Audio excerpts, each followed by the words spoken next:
Every Genshin Impact player goes through different stages during their time playing the game. We all play the game at different speeds and paces, but despite that, the stages we all go through are more or less the same. Which level are you at? Today I'm going to describe the 4 levels of Genshin Impact, and you have to tell me which one you are in the comments below. Ready? Let's go. Level 0 is essentially when you've picked up Genshin Impact for the first time. It's when you've literally just downloaded it. This is the time where you do not have a single clue about what to do with Genshin. You hardly know what Genshin is in the first place. You just wanted to see what all the fuss was about. You don't know about dailies or resin. You don't know how the banners work or who the characters are. Level 0 is the crucial stage of your Genshin Impact journey. Are you going to learn about what Genshin Impact is and continue to play it? Or are you going to drop it on day 1? Now we finally get to level 1, which is when Genshin Impact has finally clicked for you. This happens very quickly after level 0. Something about this game has got you hooked, and now you're interested in the world of Teyvat. By this point you should have all of the starter characters, and you may have tried your luck on the beginner's banner and maybe even the standard banner. You might have a small but nice selection of characters to make a team with because of that. You're at the stage where you're learning not only about what kind of playstyle suits you, but you're learning about Genshin Impact in general. You are slowly but surely getting accustomed to the game. You're playing the story a lot. Other than the story, especially the in-betweens when you have to grind the adventure ranks to unlock certain Archon quests, you're not too sure what to do with your time while you play, but you want to keep playing. When I was at this stage, this was generally where I pulled a lot of the standard characters. I got a lot of new 4-star characters for me to play around with. This is where I decided who I'd main and which few characters I would put my resources into. Other than pulling for characters, I'd often just spend a lot of my time roaming around. I didn't really know what resin was at this point, so I was using my time to understand what kind of Genshin Impact player I was going to be. Things like what weapons I like to use the most, what sort of characters I like the most, what my favourite element was. The list can go on. This is the part of your Genshin Impact journey that arguably determines your entire Genshin Impact experience. Because it's at this level where you figure out your fundamentals, you're figuring out your preferences, and these preferences will stick with you for the rest of your journey. You'll be willing to try out new things in the future, of course, but these preferences that you develop now are home.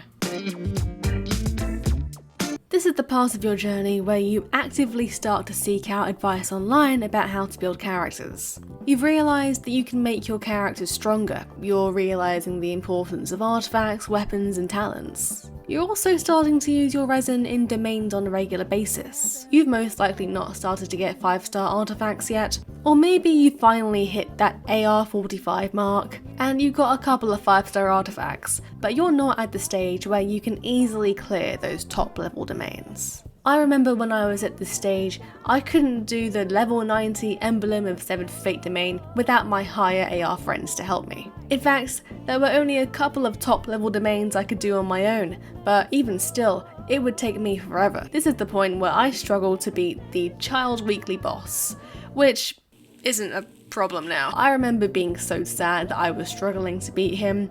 I was actually so upset because I found it so difficult.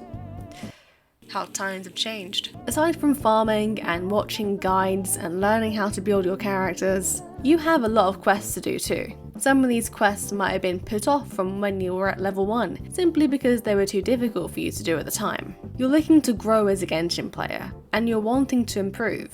You're not at the stage where you can clear floor 9 of Spiral Abyss. Hey, you might have not cleared any of it at all yet, but you know you want to get there someday. This is also the stage where you begin to learn the importance of Primogems and who you want to save for, in which case my saving Primogems videos would come in handy for any questions you would have about that.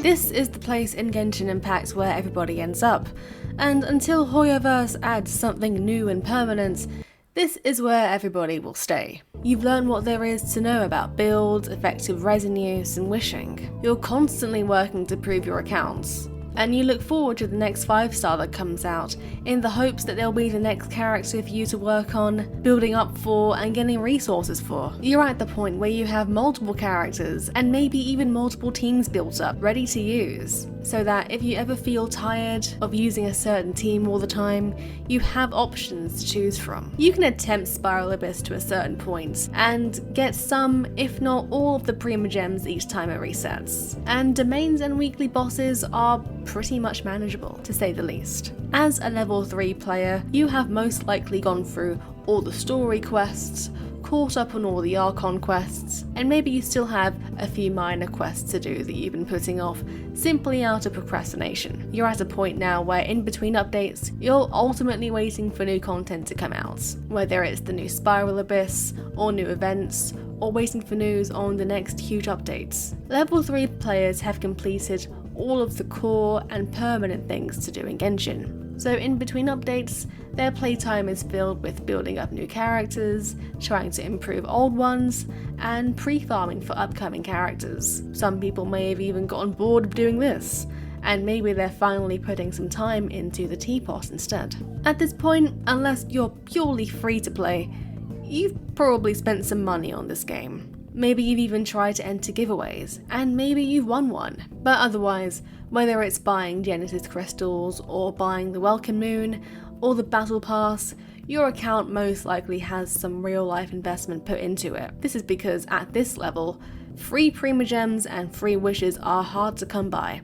aside from dailies, Spiral Abyss, and events. Level 3 players are generally the players that you see doing showcases and beating their personal best constantly. A level 2 player will look at a level 3 player and think that their level is unattainable, when in reality, all you need to do is play the game more. Everybody will get to that stage eventually, and everyone will get there at different speeds and paces. There's honestly no rush. Because after level 3, at this point, June 2022, this is the last level there is as a Genshin Impact player. So if you're in one of the lower levels, take your time, there is no rush. And that's pretty much all there is to it. Let me know which level you are in the comment section down below. And until then, be sure to like, subscribe, turn notifications on, follow my socials, and I'll see you in another video. Bye bye. Hey there. If you like Genshin Impact, Animal Crossing or games in general, join our chill Discord server. Thanks and have a nice day.